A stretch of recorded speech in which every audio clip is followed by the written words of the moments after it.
The land of Loten is not one without strife. Our heroes delve deep into the story as they may find themselves riddled with danger and adventure along the way.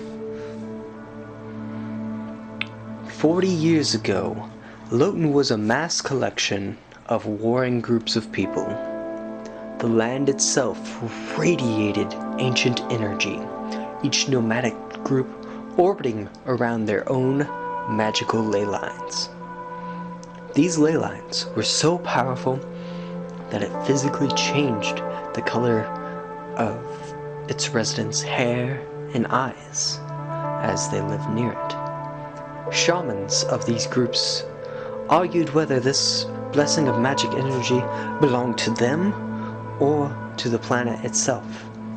At this time, a legion of powerful warriors, led by a handsome and courageous knight by the name of Vendrick Loten, swooped into the land and claimed it by sheer force.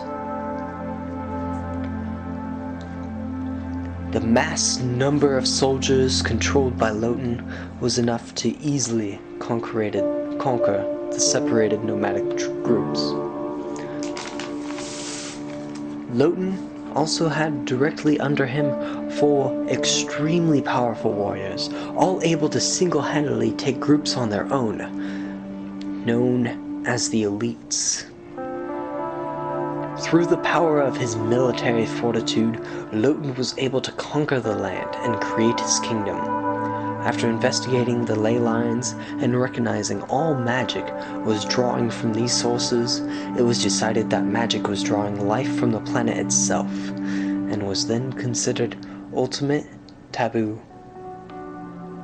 With the absolute outlaw of magic, there was quite a bit of resistance from the shamans of each town, vocalizing their disapproval.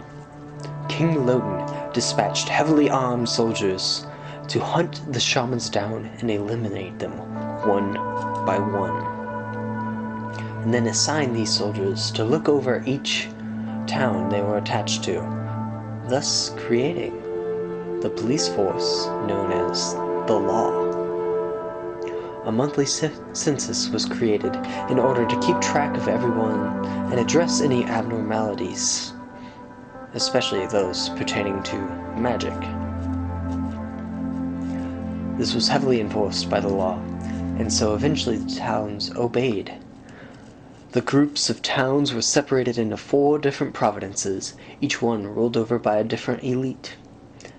D ruled over for real and created a monastery for people to learn and train. Rory ruled over the province of Brenheim, investigating the power of this ancient magic and of this world itself. Erin ruled over the province of Windsor, a harsh tundra that was almost inhospitable, home to boredom, exile, and many secrets. Lucas Deshane ruled over Hollow and became the lead engineer in developing technology and helped design the infrastructure of each city. 5 years of this pass on, and King Loten bears his firstborn son, Lorien Loten. Lorien grows quickly under his father's wing. The kingdom of Loten has a sense of prosperity and unity like never before, and resistance has all but completely vanished, primarily due to the harsh punishment of the law. 7 more years go by, and Lyra Loten is born. Her older brother has already started to pursue interest in combat development. Aaron Dawn grows bored of his rule over Windsor and requests from the king to allow him to explore uncharted territories around the kingdom. King Vendrick Loten refuses in fear of running into a more powerful kingdom who may try and take over Loten. Aaron decides to ignore his rejection and explore anyways, in secret from the king and other elites. 8 more years pass by, and the siblings grow with age, as does King Loten himself. Another daughter by the name of Layla enters the world under the Loten name. Aaron returns from a journey from uncharted territories with a pitch-black crystal orb. The orb itself is teeming with evil energy, and Aaron studies it for many years, obsessing over it, admiring it. Lyra has taken to her studies and researches how life was like prior to the rule of her father. Lorian, at age 15, has become quite the combatant, striving to earn his father's pride. The elites have each built up their own cities, designed primarily by Lucas, and life continues to prosper under the reign of Vendrick Loten. During this year, in the small farming town of Kalt, in the province of Furil, a baby boy named Cindersoul is born. Flash forward another 10 years. The Loten children are all growing up to be fine young people. The youngest, Layla, enjoys being quite the troublemaker towards her servants and instructors. Skipping curfew, missing lessons, all to get out and explore and learn what she thinks of the world herself. Her sense of individuality was very hard for any instructors to control, and she became quite the troubled child. Aaron Dawn, after years of studying this orb, is absorbed into it and disappears for 3 days. These 3 days feel like 300 years to Aaron.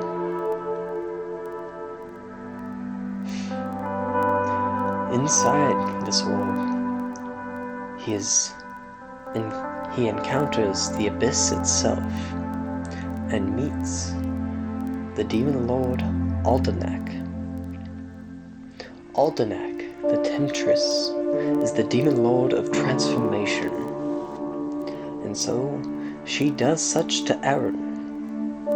For what felt like 300 years to Aaron was spent in agonizing torment as the souls of 12 different chaotic demon lords fused with the shattered remains of Aaron's heart and soul.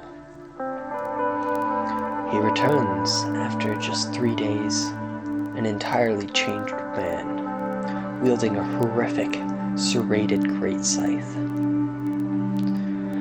With the test of his newfound power, Aaron completely eradicates most of what was the industrialized city of Windsor. Towns are completely demolished and wiped off the map as he transformed into different forms of demon lords at complete will. As he began marching towards the capital of Loten, the other 3 elites stepped in to intervene. The Arctic tundra of Windsor became their battlefield, and any civilization that was once on the map was completely demolished in the wake of their fight. The elites faced off against Aaron Dawn for 4 straight days, pushing him to a standstill. Beaten, bloodied, and exhausted, Lucas Deschain falls to the hands of Aaron with a simple word: die. The remaining force of Dee and Rory drive Aaron out of the kingdom of Loten and back into uncharted lands. The loss of 2 elites was heavy on the heart of King Loten, but in his old age he was unable to assist in such a grand battle. 10 years go by, and the kingdom attempts to recover from such a battle. We reach the present day. Vendrick Loten has aged well, but now rests in his mid-80s. He cannot produce children anymore, and the kingdom is preparing for his loss. The empty elite spot over Hollow, once ruled over by Lucas Deshane, is now filled in by his son, a young but quite intelligent man by the name of Lucian Deshane, who also happens to be quite the skilled tinkerer. The elite spot of Aaron has yet to be filled after all this time, causing Windsor to become a wasteland, forgotten, meant only for the exiled. Princess Layla Loten turns 20, which means it is her duty to make a diplomatic pilgrimage to the capital cities of each of the provinces and meet with the elites to convince them why she has a right to the throne. The princess has quite the task on her hands, as her older siblings have already established themselves as cornerstones of the Loten legacy. Lyra runs a school in the capital city, teaching of the world's history and discoveries throughout time. Lorien has established himself as quite the capable fighter, venturing into the chasms of the mountains of Brynheim alone and defeating horrific monstrosities single-handedly. If the throne isn't in his future, perhaps a spot on the elites is likely. He also seems as if he does get the throne, he will rule with an iron fist much like his father. So, our story begins with the diplomatic journey of Layla Loten in her trek towards the capital cities of each province. Her first stop, the province of Hollow and its elite, Lucian Deshane. Thank you all for watching.